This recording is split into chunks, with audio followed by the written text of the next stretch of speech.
Holden Caulfield left his family's apartment just as quietly as he had entered it, the door clicking shut behind him. The late-night air was colder than ever, biting at his face as he stepped into the empty streets of New York City. His conversation with Phoebe lingered in his mind, her small voice echoing with equal parts disappointment and love. He clutched his red hunting hat tighter on his head, a futile defense against both the chill outside and the loneliness that gnawed at him from within. Despite Phoebe's attempts to anchor him, Holden felt himself spiraling further.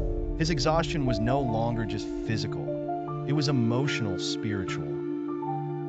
He needed to talk to someone who might offer guidance or at least distraction. And so, in desperation, he decided to visit Mr. Antolini, a former teacher he respected and admired. It was well past midnight when Holden arrived at Mr. Antolini's apartment. He hesitated outside the door, wondering if he should turn back. When Mr. Antolini opened the door, Holden was greeted by the familiar sight of his old English teacher, wearing a rumpled bathrobe and holding a drink. Behind him, the faint sounds of a party lingered, though the guests were long gone. "Holden," Mr. Antolini said, his voice warm with surprise.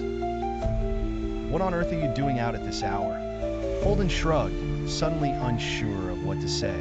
"I just needed somewhere to go." Come in, Mr. Antolini urged, ushering him into the apartment. It was a modest but cozy space, filled with books, mismatched furniture, and the faint smell of cigarette smoke. Mrs. Antolini, tired and uninterested in late-night visitors, said a polite hello before disappearing into the bedroom. Holden sat down on the couch while Mr. Antolini poured himself another drink. They talked for a while, Holden rambling about his expulsion from Pensy, his hatred of phonies, and his desire to run away. Mr. Antolini listened intently, occasionally nodding or offering a thoughtful comment. "You're in a terrible fall, Holden," he said at one point, his voice serious.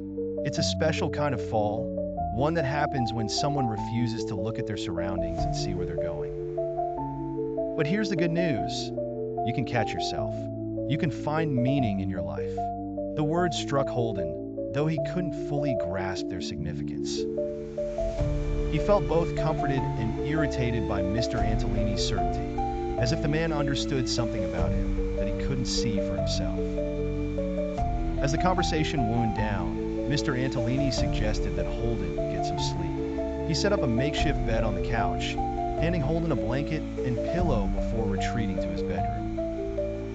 Exhausted, Holden stretched out on the couch and closed his eyes, his mind buzzing with fragmented thoughts. But his rest was short-lived.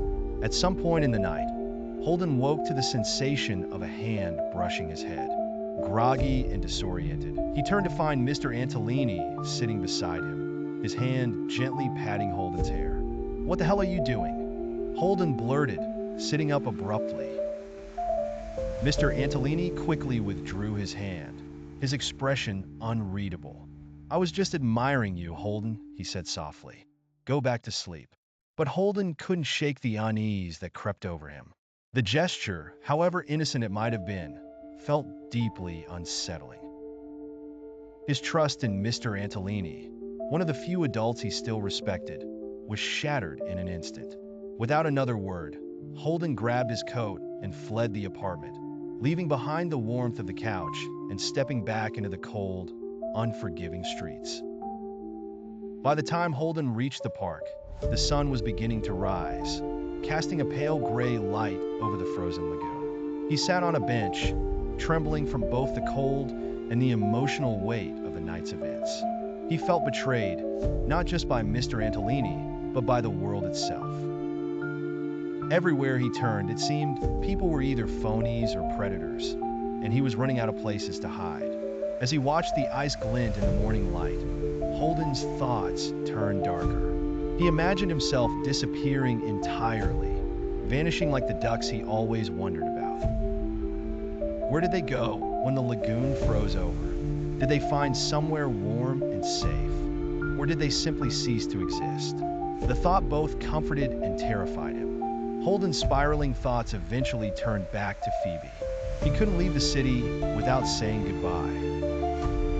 He didn't want her to think he had abandoned her. So, he wrote her a note and arranged to meet her at the Museum of Art, a place they had often visited together as children. When Phoebe arrived, her face lit up with a mixture of relief and excitement. She carried a suitcase, which she plopped down in front of him. "I'm coming with you," she announced. Holden stared at her, stunned. "What are you talking about? You can't come with me." "I can too," Phoebe insisted, crossing her arms. "You're leaving, so I'm leaving too." Holden's heart ached at her loyalty, but he knew he couldn't let her come. She was too young, too full of potential, and he couldn't drag her into his mess of a life. "You've got school, Phoebe," he said gently, "and friends, and everything else. You can't just run away." Phoebe's eyes filled with tears, but she didn't argue. Instead, she looked away, her shoulders slumping in defeat. Holden felt like the worst person in the world for letting her down, but he didn't know how to fix it. After their tense conversation, Holden took Phoebe to the carousel in Central Park, hoping to lift her spirits. She hesitated at first, but eventually climbed onto one of the painted horses. Her small figure dwarfed by the spinning ride. Holden stood off to the side, watching as the carousel turned, the music crackling through old speakers. For a moment, everything else faded away. The betrayal, the loneliness, the uncertainty. It all dissolved as he watched Phoebe reach for the golden ring. Her face alight with determination. She laughed as she missed it, and then tried again, her hands stretching further with each revolution. Holden felt tears prick his eyes, though he wasn't sure why. Maybe it was the innocence of the moment, or the realization that he couldn't protect her forever. Life would knock her down eventually, just as it had knocked him down. But for now, she was safe. And for now, that was enough. Holden's journey has brought him to the edge of his own breaking point. But watching Phoebe on the carousel offers him a rare glimpse of peace.